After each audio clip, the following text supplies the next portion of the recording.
ಓಂ ಶ್ರೀ ಗುರು ಬಸವಲಿಂಗಾಯ ನಮಃ. ಇವತ್ತು ನಯಾನಗರದ ಪರಮ ಪೂಜ್ಯ ಶ್ರೀ ಶ್ರೀ ಅಭಿನವ ಸಿದ್ಧಲಿಂಗ ಮಹಾಸ್ವಾಮಿಗಳು ಸುಕ್ಷೇತ್ರ ನಯಾನಗರ ಇವರ ನೇತೃತ್ವದಲ್ಲಿ ನಮ್ಮ ನಯಾನಗರದ ಶ್ರೀ ಬಸವೇಶ್ವರ ದೇವಸ್ಥಾನದ 11ನೇ ವರ್ಷದ ರಥೋತ್ಸವದ ಕಾರ್ಯಕ್ರಮ ಇದೀಗ ಯಶಸ್ವಿಯಾಗಿ ಮುಕ್ತಾಯಗೊಂಡಿದೆ.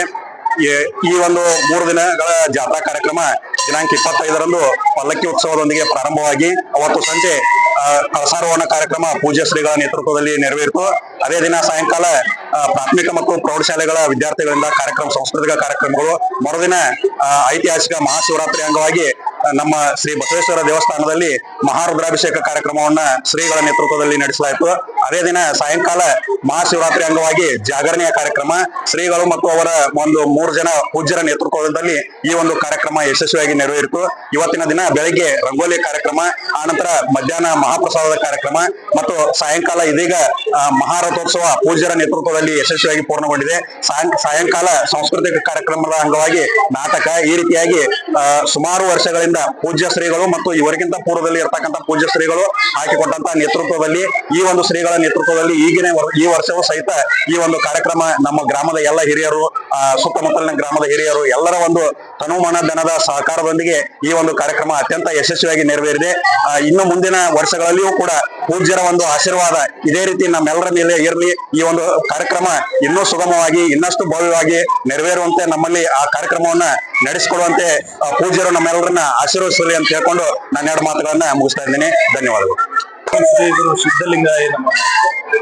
ಇವತ್ತಿನ ದಿನ ನಮ್ಮ ನಯಾನಗರ ಸುಕ್ಷೇತ್ರ ಗ್ರಾಮದಲ್ಲಿ ವಿಶ್ವಗುರು ಬಸವೇಶ್ವರರ ವಿನೂತನ ರಥೋತ್ಸವ ಕಾರ್ಯಕ್ರಮ ಜರುಗಿದೆ.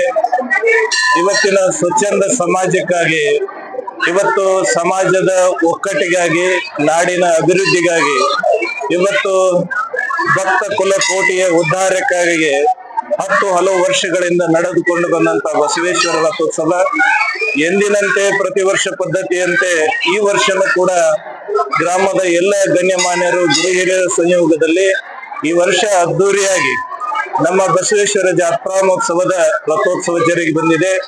ಈ ನಾಡಿಗೆ, ಈ ಸಮಾಜಕ್ಕೆ ಯಾವತ್ತು ಅಣ್ಣ ಬಸವಣ್ಣನ ಕೊಡುಗೆ, ಪೂಜ್ಯ ಗುರುಗಳ ಕೊಡುಗೆ ಅಪಾರವಾದದ್ದು. ಇವತ್ತು ಸ್ವಚ್ಛಂದ ಸಮಾಜ, ಒಕ್ಕಟ್ಟಿನ ಸಮಾಜ, ದ್ವಂದ್ವದಿಂದ ರಹಿತಾಗಿ ಒಕ್ಕಟ್ಟು, ಭಕ್ತಿ ಇವೆಲ್ಲ ಬೆಳಿಬೇಕಾದ್ರೆ ನಮ್ಮ ಭಾರತೀಯ ಸಂಸ್ಕೃತಿಯಲ್ಲಿ ನಡೆದು ಬಂದಂತಹ ಒಂದು ಧಾರ್ಮಿಕ ಕಾರ್ಯವಾಗಿದ್ದು, ಈ ಒಂದು ಧಾರ್ಮಿಕ ಕಾರ್ಯಗಳು ಹೀಗೆ ಎಲ್ಲ ಕಡೆ ನಡೀಲಿ. ಇವತ್ತು ಭಾರತ ದೇಶದ ಸಂಸ್ಕೃತಿ, ಭಾರತ ದೇಶದ ಆಚಾರ ವಿಚಾರಗಳು ವಿಶ್ವಕ್ಕೆ ದಾರ್ಶನಿಕವಾಗಲಿ, ಪಾರದರ್ಶಕತೆಯನ್ನು ಕಾಣಲಿ.